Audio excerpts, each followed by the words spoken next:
बिस्मिल्लाहिर्रहमानिर्रहीम। Welcome to किसान दोस्त ज़री चैनल। मुनाफा बख्श काश्तकारी सीखने के लिए वीडियो को आखिर तक देखें और चैनल भी सब्सक्राइब करें। शुक्रिया।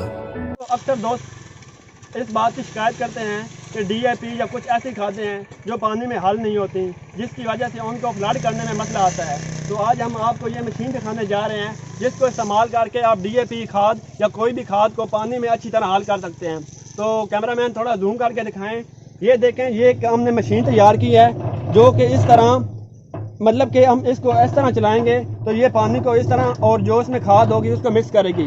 तो तकरीबन 15 से 20 मिनट चलाकर आप कोई भी खाद जो कि डीएपी, यूरिया या कोई भी खाद हो वो उसको आप पानी में आसानी से हल कर सकते हैं। उसके अलावा ये नीचे हैंडल लगा हुआ है और इस हैंडल के हिसाब से आप कोई भी खाद है उसको अच्छे तरीके से और अपनी अमाउंट के पानी की अमाउंट के हिसाब से उसको फ्लड कर सकते हैं। तो अगर आपको ये वीडियो पसंद आई हो या हमारी मशीन पसंद आई हो या इस तरह की मशीन बनाने के बारे में मुकम्मल गाइडलाइन लेना चाहते हो तो हमारे चैनल को लाजमी सब्सक्राइब करें और दिए गए लिंक पर क्लिक करके हमारे चैनल को, वीडियोज़ को लाजमी देखते रहा करें। अपना ख्याल रखिए। अल्लाह हाफिज़।